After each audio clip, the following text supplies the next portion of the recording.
السلام عليكم ورحمة الله وبركاته. كل سنة وحضراتكم بخير وطيبين. هعمل معاكم النهاردة لذيذة جوز الهند من حلويات المولد، وبأسهل طريقة اقتصادية من غير عسل جلوكوز أو عسل أبيض أو حتى زبدة. فلو عندك كده كوباية جوز هند باقية عندك من رمضان، هاتيها وهاتي شوية سكر علشان نشوف الجمال ده اتعمل ازاي. دول 4 كوبايات من جوز الهند. جوز الهند اللي هو الأصفر يا جماعة ده.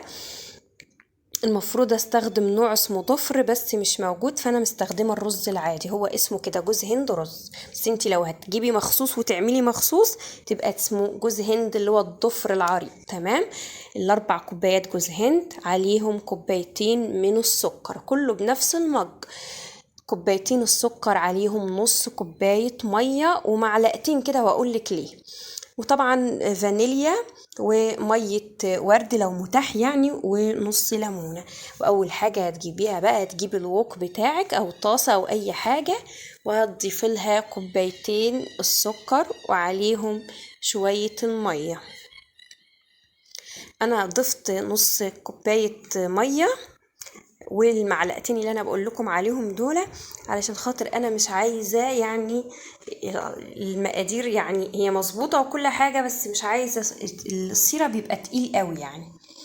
وحاولي تحركيها بالطاسه كده، بيد الطاسه، بلاش تستخدمي معلقه عشان ما يسكرش منك. ارفعيهم بقى على نار عاليه يغلوا كده واول ما يغلوا هضيف لهم نص ليمونه، وهضيف الفانيليا ونقطتين مية ورد. طبعا مية الورد انتوا عارفينها، لو قريتوا اللي على الكيس الحلويات اللي بنجيبها يعني هتلاقوا على طول دايما مستخدمين مية ورد او مية زهر، المتاح يعني. انا بقى بحب اعمل ميكس كده بين الاتنين، بيديني تيست اطعم واجمل.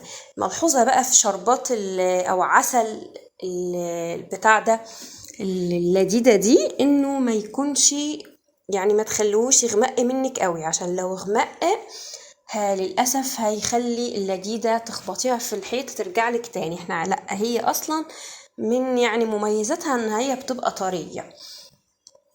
تمام كده. خلاص اهو بعد ما وصل للمرحلة دي، هو كده خلاص اتكرمل وكل حاجة تمام. هضيف له بقى كمية جوز الهند اللي عندي. خلاص اقلبيهم بقى على البوتاجاز كده مع بعضيهم علشان يشرب العسل بتاعها. انا هنا بقى يعني بقول لكم على حاجات متوفرة في البيت، جوز الهند وشوية السكر بس يعني، ونص الليمونة الناشفة اللي بتبقى في درج في باب التلاجة عند كل المصريين. هتجيبيها هنا بقى في صينية مدهونة زيت، لازم تدهنيها زيت عشان انا ما عنديش ورق زبدة، فانت لو زيي ما عندكيش هتضطري بقى تدهنيها زيت يا جماعة.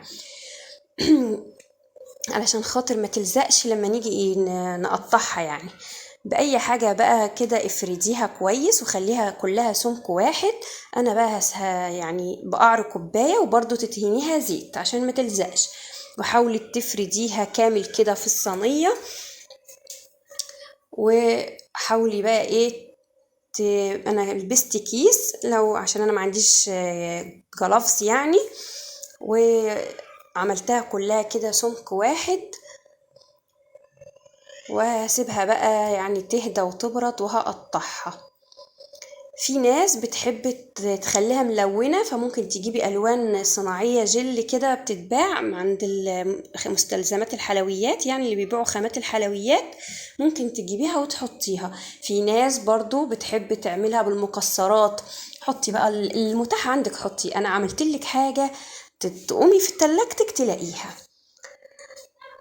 وهتهدى وهقطعها بقى، قطعيها على حسب العدد عندك، تحبيها عريضة رفيعة براحتك يعني.